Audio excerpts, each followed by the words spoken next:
വിശ്വാസികൾ ആരാധന നിർവഹിച്ച ക്യാൻവാപ്പി പള്ളിയിലേക്കും ഞങ്ങൾ വരാനിരിക്കുന്നു എന്നുള്ളത് ഉത്തർപ്രദേശിലെ മുഖ്യമന്ത്രി യോഗി പറയുകയാണ്. 2 വർഷം കൂടി വിട്ടു തന്നാൽ ഞങ്ങൾ ഈ പണി നിർത്താം എന്നുള്ളത്. എങ്ങനെയാണ് ക്യാൻവാപ്പിയുടെ ചരിത്രം നമുക്കറിയാമല്ലോ. മുസ്ലിം ലീഗിന്റെ ദേശീയ നേതാക്കന്മാര് ക്യാൻവാപ്പി പള്ളിയിലെ ഇമാമിനെ സന്ദർശിക്കുന്ന വേളയിൽ അദ്ദേഹം പറയുന്നുണ്ട്, ഇത് ഹൈന്ദവന്റെ പുണ്യസ്ഥലമാണ്. കന്യയാൽ ചുറ്റപ്പെട്ട വാരണാസിയിൽ ഇവിടുത്തെ ശിവക്ഷേത്രമുണ്ട്. അതിനടുത്താണ് ക്യാൻവാപ്പി മസ്ജിദ് നിലകൊള്ളുന്നത്. ഇതിന്റെ ഒരു ബിൽഡിംഗിന്റെ 2 മുറികൾക്കകത്ത് ഒരു മുറിയിൽ സൂക്ഷിച്ചിട്ടുള്ളത് ശിവക്ഷേത്രത്തിന്റെ ഉത്സവവുമായി ബന്ധപ്പെട്ട സാമഗ്രികളാണ്.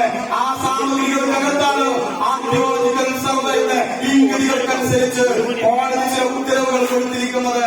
മറ്റു മതസ്ഥർക്ക് ആരാധന കൊടുക്കുന്നിടത്ത് എങ്ങനെയാണ് ഇത് ആരാധനയാണോ ഇത് നീതിയാണോ? ഈ രാജ്യത്ത് നല്ല രീതിയിൽ നടന്നു പോകുന്ന മത സ്ഥാപനങ്ങളിൽ ഈ രീതിയിലേക്ക് ആരാധന നിർവഹിക്കുന്നതിന് വേണ്ടിയിട്ടുള്ള അവസരം കൊടുക്കുമ്പോ ഇവിടെ സമത്വം നഷ്ടപ്പെടുകയാണ്, മറ്റൊരു രീതിയിലേക്ക് സൗഹാർദ്ദ അന്തരീക്ഷം നഷ്ടപ്പെടുകയാണ്. ആ സമയത്താണ് ഇതുകൊണ്ടൊന്നും തീരുന്നില്ല. ഭോപ്പാലിലെ പള്ളി പണിതിട്ടുള്ളത് അമ്പലം തകർത്തിട്ടാണ്. പൂനെയിലെ പൂനേശ്വറുണ്ടാക്കിയിട്ടുള്ളത് സമാനമായ രീതിയിലേക്ക് മസ്ജിദ് തകർത്തിട്ടാണ്. ഇങ്ങനെയൊക്കെ പറയുമ്പോ നമ്മൾ മനസ്സിലാക്കേണ്ട സംഗതി, ഈ രാജ്യത്തൊരു നിയമമുണ്ടല്ലോ, 1991 ആരാധനാലയ സംരക്ഷണ നിയമം. മുസ്ലിം ലീഗ് നേതാവ് പോരാടി നേടിയ ഒരു നിയമം കൂടിയാണ് ആരാധനാലയ സംരക്ഷണ നിയമം. ഈ രാജ്യം 1947 ഓഗസ്റ്റ് 15 സ്വാതന്ത്ര്യമാകുമ്പോ 3000-ഓളം ഹരിദ്വാറുകളും ഗുരുദ്വാറുകളും മസ്ജിദുകളും അമ്പലങ്ങളും ക്രിസ്ത്യൻ പള്ളികളും ആരുടെ അധീനതയിലാണ്. അങ്ങനെ നിലനിൽക്കട്ടെ എന്നുള്ള നിയമത്തെ 52ഓളം വരുന്ന CPMന്റെ അക്കാലത്തെ പാർലമെന്റ് ചെറുത്തു തോൽപ്പിക്കാൻ മുന്നിൽ നിന്നു എന്നുള്ളത് തന്നെയാണ്. 89 മാത്രം രൂപീകൃതമായിട്ടുള്ള 2 അംഗങ്ങളിൽ നിന്ന് BJP കടന്നു വരാൻ അവസരം ഒരുക്കിയവരാണ്. ഇന്ന് ഇന്ത്യ മുന്നണി നമുക്ക് വലിയ പ്രതീക്ഷ പറയുന്ന രീതിയിലേക്ക് ജനാധിപത്യം തിരിച്ചു വരുമെന്നുള്ള സാഹചര്യം വരുമ്പോ അതിനകത്തിയ ഇന്ത്യ മുന്നണിയിൽ നിന്ന് വിട്ടുനിൽക്കുന്ന ഒരു സാഹചര്യം CPMന്റെ ഭാഗമായി നമ്മൾ കണ്ടുകൊണ്ടിരിക്കുകയാണ്. നമ്മൾ മനസ്സിലാക്കിയ ഒരു സംഗതി, ഈ രാജ്യത്തെ സകലമായ ശേഷിപ്പുകളെയും നാമകരണങ്ങളെയും ഇങ്ങനെ മാറ്റിക്കൊണ്ടിരിക്കുകയാണ്. വിദ്യാഭ്യാസാവകാശ നയത്തിന്റെ ഭാഗമായിട്ടാണല്ലോ ഇപ്പൊ ഈ രാജ്യത്തിന് വേണ്ടി പോരാടിയ സ്വാതന്ത്ര്യ സമര ചരിത്ര സേനാനികൾ പരിപൂർണമായിട്ട് പാഠപുസ്തകത്തിൽ നിന്ന് നീക്കം ചെയ്യുന്നു. ഈ രാജ്യത്തിന്റെ പ്രഥമ വിദ്യാഭ്യാസ മന്ത്രിയായിട്ടുള്ള അബ്ദുൽ കലാം ആസാദിനെ ചരിത്ര പുസ്തകത്തിൽ നിന്ന് നീക്കം ചെയ്യുന്നു. പകരം കഴിഞ്ഞ ദിവസം വന്ന ഒരു വാർത്ത എന്താണ്? താജ്മഹലിനെ കുറിച്ച് ഇനി പഠിക്കേണ്ട, രാമക്ഷേത്രത്തെ കുറിച്ച് പഠിച്ചാൽ മതി. ഗുജറാത്ത് കലാപത്തെ കുറിച്ച് ഇനി പാഠപുസ്തകത്തിൽ വേണ്ട.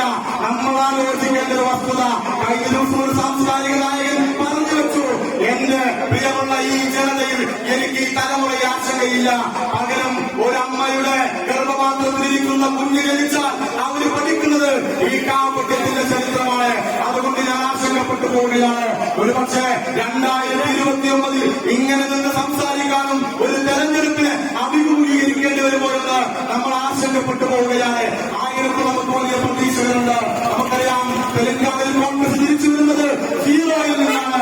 കർണാടകയിൽ തെരഞ്ഞെടുപ്പ് നടത്തുമ്പോ തലേ ദിവസം ഹനുമാൻ സർക്കാരംഗം കൊണ്ടുവന്നിട്ട് അവിടെ മതേതര ജനാധിപത്യ കക്ഷികളും കോൺഗ്രസും തിരിച്ചുവിടുന്ന സാഹചര്യം കണ്ടു. ആഭ്യന്തര സർവേയിൽ BJPയുടെ ഭാഗമായിട്ട് തന്നെ ലീക്കായ സർവേയിൽ പറയുന്നുണ്ട് 150 സീറ്റിനപ്പുറത്തേക്ക് NDAക്ക് സീറ്റ് ലഭിക്കില്ല എന്നത്. നമുക്ക് വലിയ പ്രതീക്ഷയുണ്ട്. രാഹുൽ ഗാന്ധി എന്ന് പറയുന്ന നേതാവ് ഈ രാജ്യവാസികളും നടന്നു നീങ്ങിയത് വെറുതെയാവില്ല.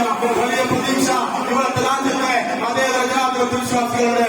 അങ്ങനെ പ്രതീക്ഷയുണ്ടാകുമ്പോഴും CPM എന്ന് പറയുന്ന ഇവിടെ ത്രിപുരയിലും പശ്ചിമ ബംഗാളിലും ഒക്കെ നാമാവിശേഷമായ പാർട്ടി പിണറായി വിജയന്റെ ധിക്കാരത്തിന് വഴങ്ങി ഇന്ത്യ മുന്നണിയിൽ 10 വൈദികളുണ്ട്.